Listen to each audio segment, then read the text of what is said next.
Fala, meu querido aluno, minha querida aluna, tudo bem? Sejam bem-vindos.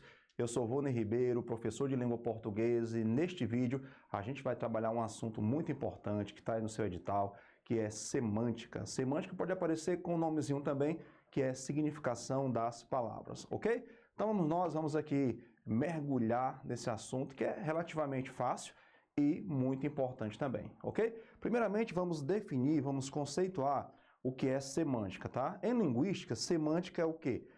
Semântica estuda o significado e a interpretação de uma palavra. Então, tem a ver com significado e interpretação de uma palavra, de uma frase ou de uma expressão em determinado contexto. Um ponto muito importante aqui no que se refere à semântica é o seguinte, é você saber que toda significação é contextual, tá certo? Hoje em dia não existe mais prova de língua portuguesa sem um texto.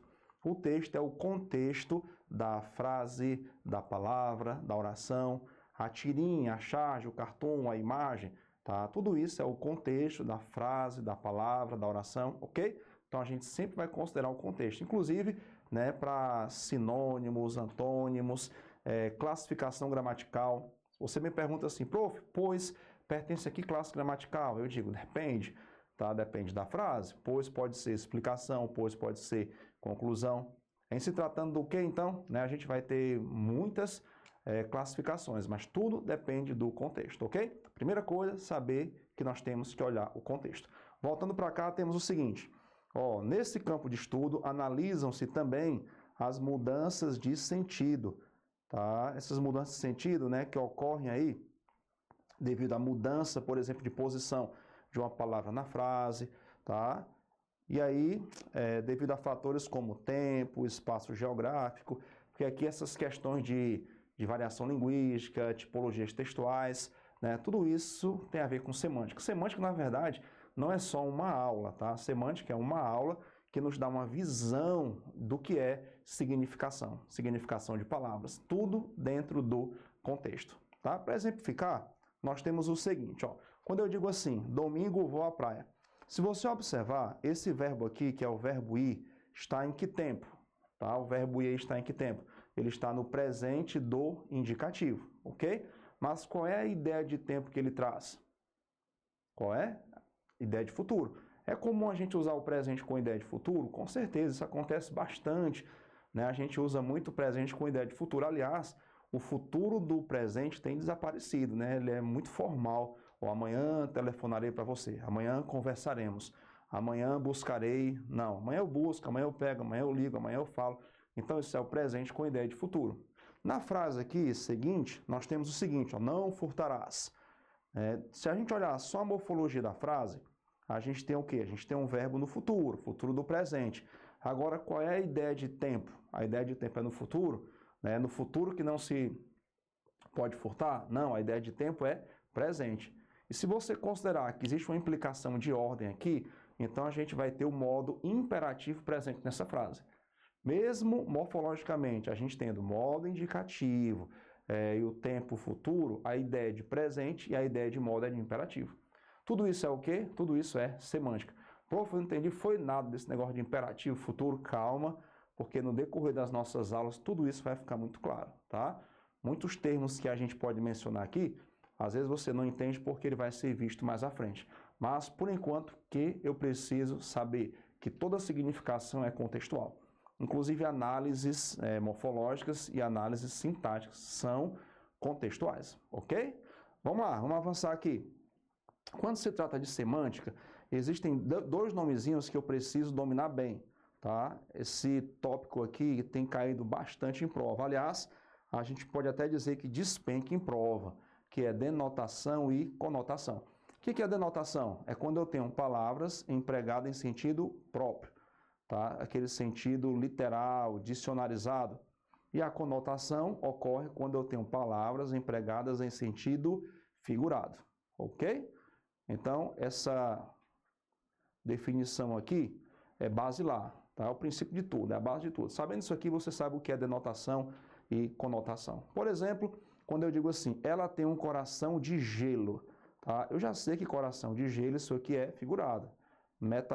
Isso aqui é metafórico, literalmente não teria sentido. porque não existe esse coração de gelo.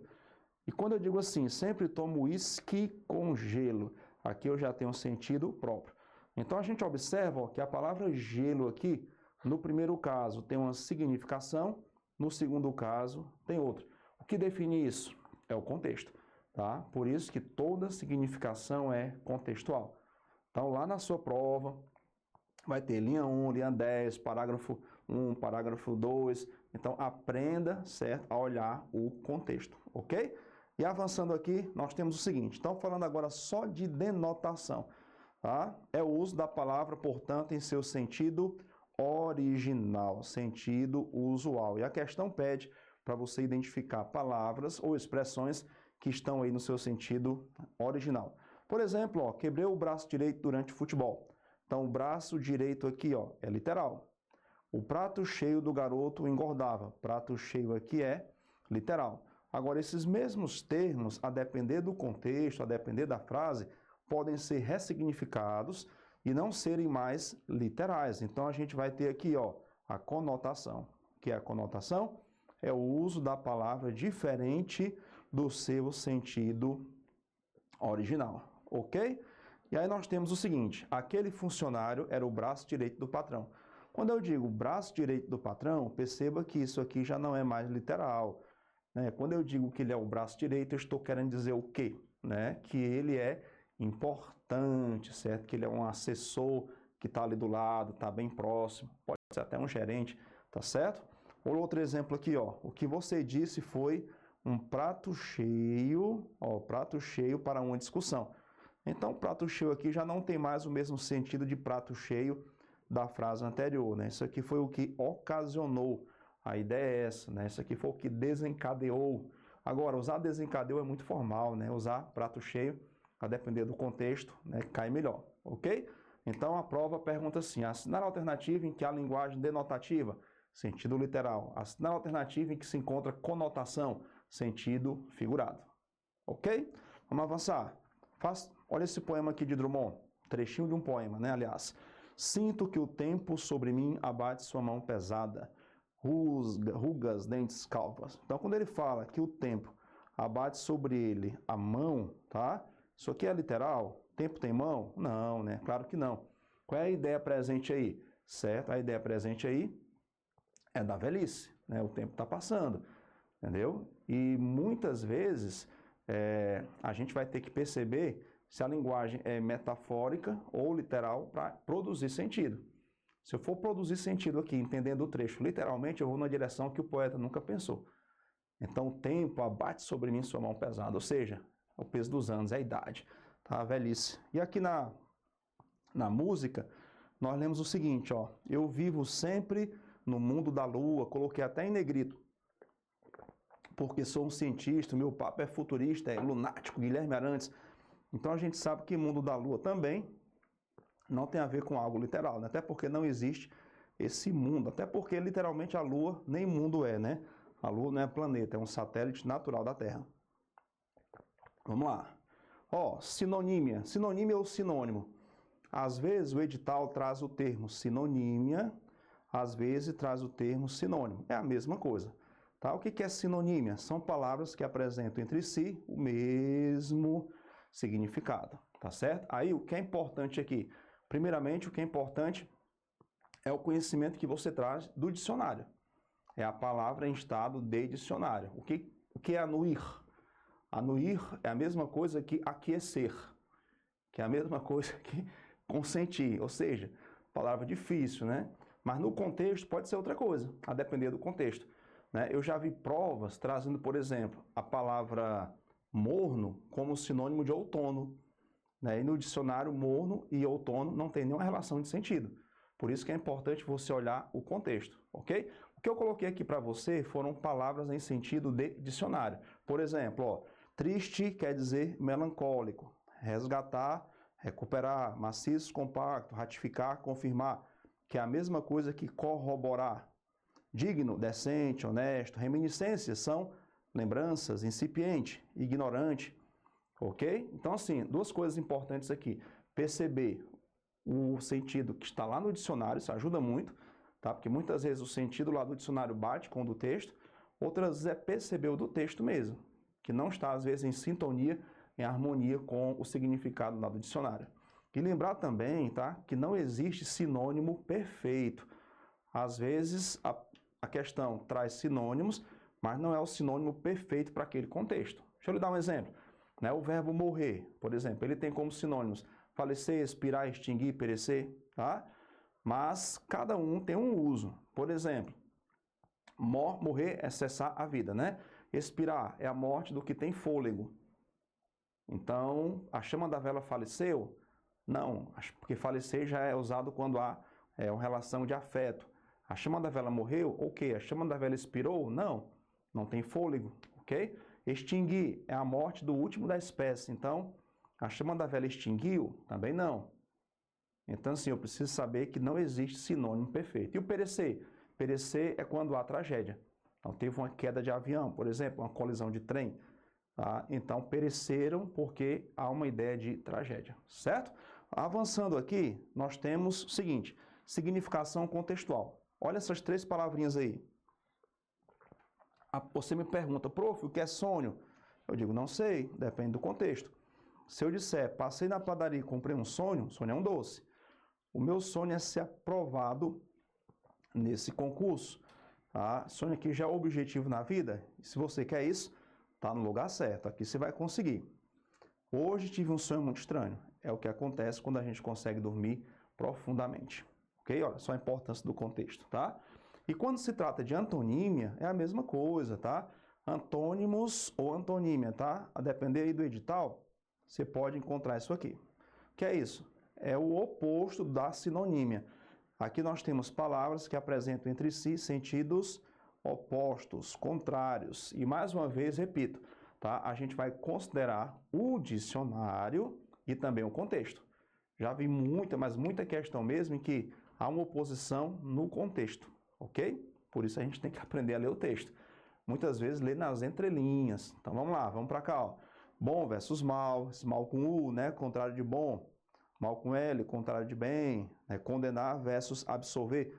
Lembrando que aqui não é sinônimo, tá? O sentido oposto.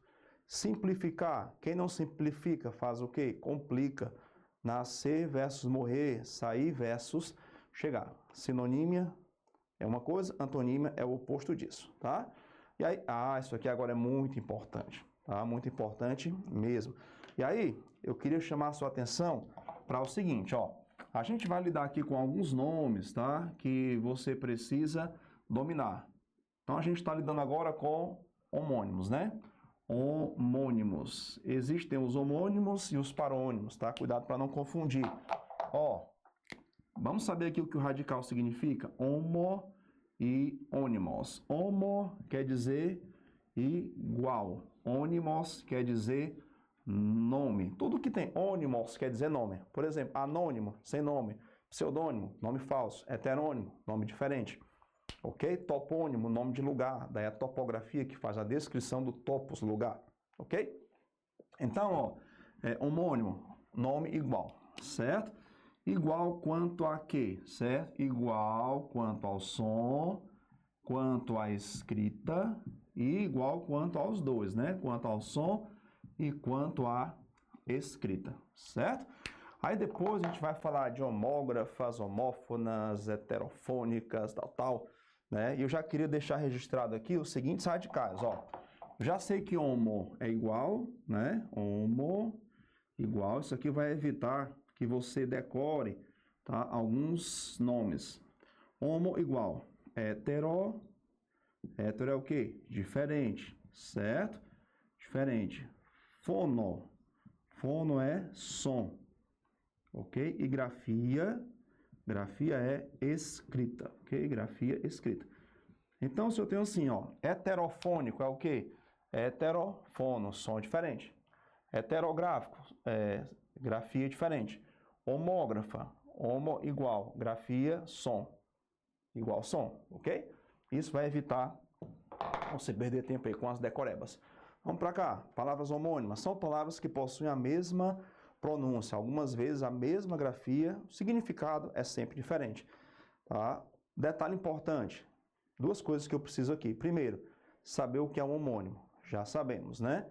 Homônimo é quando existe alguma igualdade. O edital pode trazer homonímia, tá? É a mesma coisa. Outro dia alguém me perguntou, professor, o que é homonímia? Então, é homônimo, mesma coisa. Então, eu tenho que saber o que é homônimo. Outra coisa, saber o significado, tá bom? Acender, colocar fogo, acender, subir.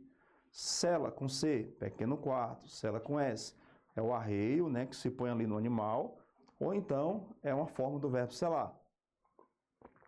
Ele sela, ela sela. Incipiente com C, iniciante. Está começando a fazer uma coisa agora, você é um iniciante. Incipiente com S é ignorante, tá?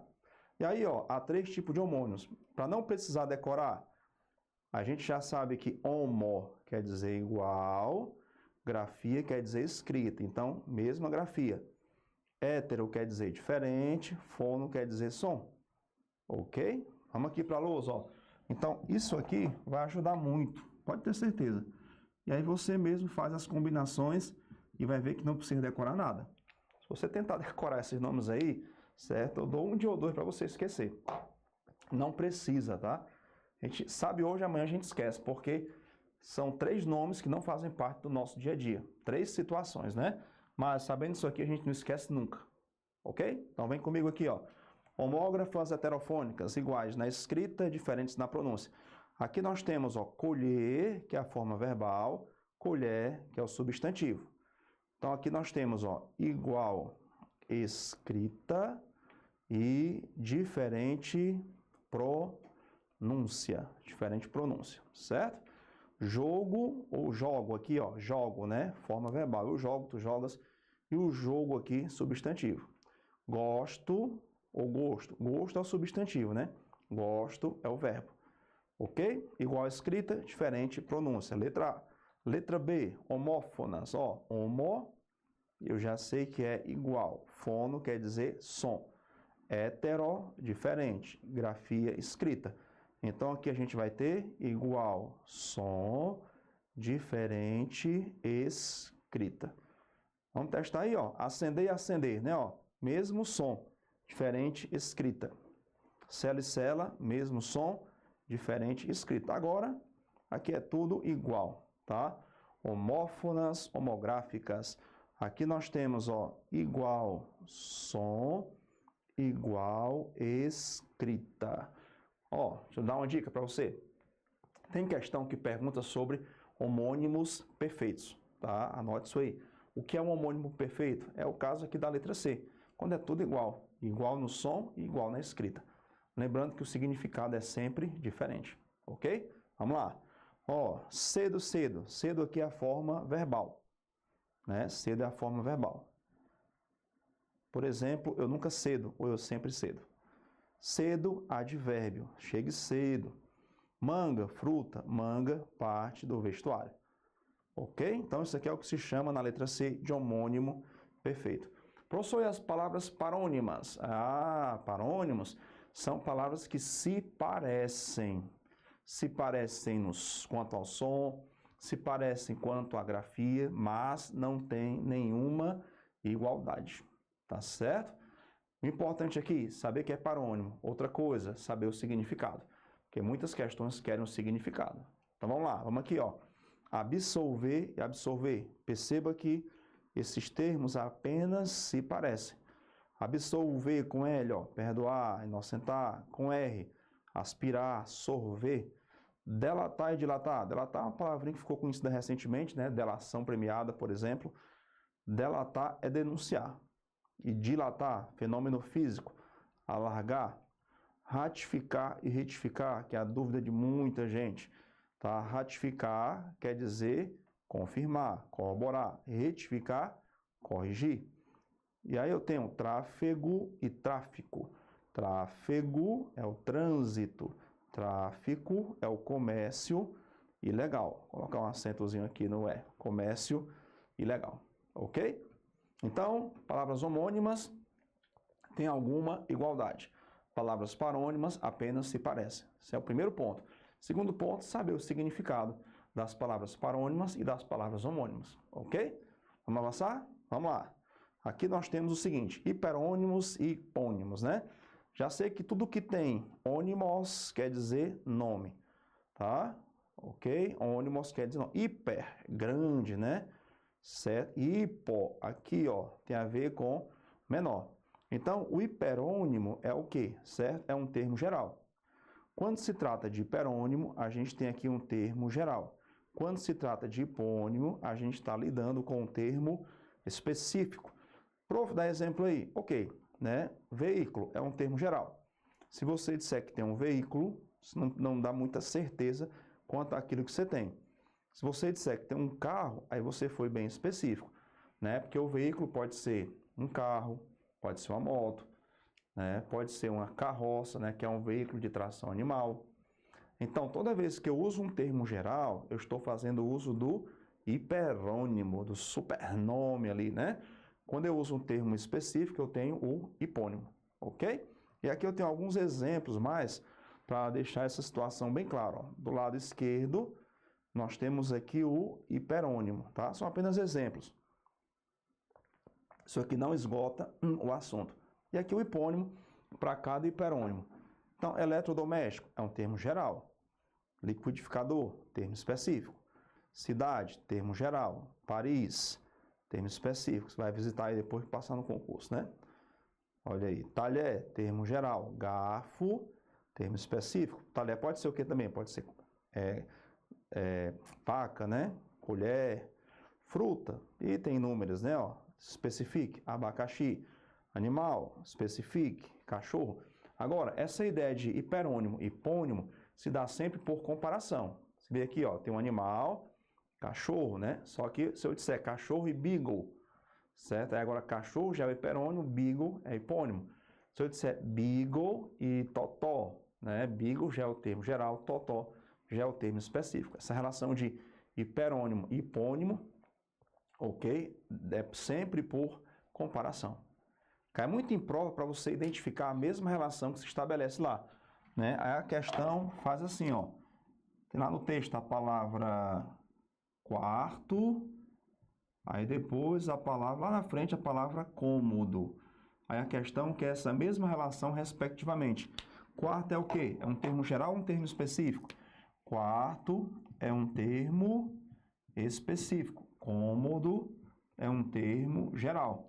Aí, se a questão pede respectivamente, você vai ter que dizer a alternativa em que há essa sequência aqui: termo geral, termo específico e termo geral. Ok? Por exemplo, ó, se eu colocar aqui cantor, certo? Cantor e Djavan. Cantor é um termo geral ou um termo específico? Cantor é um termo geral. Então, cantor é um termo geral. Cantor é um hiperônimo, tá? E Djavan é um termo específico. Djavan é um hipônimo, ok? Termo específico. Algumas bancas não usam os termos hiperônimo e hipônimo, tá? A maioria usa o termo, a maioria que tem a ver com os nossos concursos, né? Usa o termo geral e termo específico, tá certo? Ok? E aqui, com esses exemplos, a gente tem uma ideia do que é, né, essa questão do termo geral e do termo específico. Vamos mais um pouquinho aí. Polissemia, tá? Poli, é sempre bom saber o radical. Poli quer dizer vários, tá? Poliglota, né? Várias glote. Glote é o quê, né? Né? Permite falar, certo? Então, poliglota fala vários idiomas. Sema quer dizer o quê? Significado. Tá? Existem palavras que têm vários significados. A palavra gato, por exemplo, ó. A palavra gato pode ser o quê? Pode ser um rapaz bonito, né? Ó. O rapaz é um tremendo gato, bonito. Meu gato não come essa ração, já é o felino. Nhau! Precisei fazer um gato para que a energia voltasse. Isso aí é uma ligação clandestina de energia, certo? Aí vai dar problema, né? Outro exemplo aqui, ó. Palavra polissêmica, palavra mão. Ela tem uma mão para cozinhar que dá inveja. Qual é a ideia? Talento. Vamos, coloque logo a mão na massa. A ideia aqui é produzir, trabalhar. Vamos trabalhar, pessoal. Vamos colocar a mão na massa. Produzir. Acabar com a moleza aí, ó. As crianças estão com as mãos sujas. Aqui é a parte do corpo. Aqui já é algo literal. E passar a mão na minha bolsa e eu nem percebi. Então, o que não falta em língua portuguesa é palavra polissêmica. Outro dia caiu numa prova para você identificar uma palavra polissêmica. Aí a resposta trazia a palavra perder, certo? Perder. Aí muita gente não entendeu por que perder é uma palavra polissêmica, né? Deixa eu lhe dar aqui algumas situações. Você cresceu, a roupa está perdida, perdeu a roupa, né? Porque cresceu, não serve mais. Que mais? Você perdeu os óculos, não sabe onde colocou, já é outra situação. Perdeu o emprego, foi demitido, né? Perdeu o pai, ele faleceu. Então, assim, perder tem vários sentidos. Ainda tem o perder o Playboy, né? Olha aí, certo? Vamos avançar aqui, ó. E ambiguidade, né? Ambiguidade, muita gente confunde com polissemia, né? Não tem nada a ver, tá? Ambiguidade é o duplo sentido, ok? Esse duplo sentido, obrigatoriamente, tem que gerar falta de clareza, tá? Duplo sentido, obrigatoriamente, gera falta de clareza, certo? Vamos lá, vamos perceber falta de clareza aqui, ó. A água do rio era limpa, possibilitando a visão dos peixes. Aí a pergunta é, certo? É você que vai ver melhor os peixes ou os peixes vão ver melhor? Ok? Pode ser, é ambiguidade. Eu não sei, as duas frases, as duas ideias fazem sentido. Outro exemplo aqui, ó. O guarda deteve o bandido em sua casa. A pergunta é, casa de quem? Geralmente, um pronome possessivo de terceira pessoa costuma causar essa ambiguidade. Pode ser a casa do guarda, pode ser a casa do bandido. Agora, isso aqui caiu em prova, ó, certo? E o pessoal não entendeu. Muita gente me perguntou isso aqui. Professor, qual é a ambiguidade da frase? Ó, a nomeação do ministro, certo? O que tem de ambíguo aí? O seguinte, o ministro pratica ação ou sofre ação? Porque o ministro pode ser nomeado, né? Mas também pode nomear. Então, quando eu falo a nomeação do ministro, não fica claro se o ministro está nomeando ou se ele está sendo nomeado. Beleza? Entendeu aí? E o último exemplo aqui tem a ver com o pronome relativo que. Como o pronome relativo que é neutro, ele não tem gênero nem número, então ele não dá certeza quanto ao referente dele. A gente sabe que todo pronome relativo se refere ao termo anterior, correto? Então, o referente dele pode ser filha, como pode ser gerente. Agora, se a gente quisesse eliminar essa ambiguidade, a gente poderia usar a qual, aí eu sei que o referente é filha, ou o qual, aí eu sei que o referente é gerente. Mas o que, nessa frase, neutro, pode ter como referente tanto um termo feminino quanto um termo masculino. Então, nesses 4 exemplos, nós temos o que? Ambiguidade. Tá? E com muita frequência, provas cobram isso do candidato, ok? Então, voltando aqui ao começo, o que é semântica? Semântica estuda o sentido, o significado de palavras e expressões, tá? A semântica não acaba aqui, tá? A semântica, basicamente todo o nosso curso tem a ver com semântica, porque a gente vai ter que considerar tudo dentro do contexto, tá certo? Aprenda a olhar o texto e você vai ver como você vai ter um ganho aí na forma de resolver as questões e você vai perceber que vai ter um resultado muito mais positivo, ok? Aguardo você no próximo bloco. Até lá!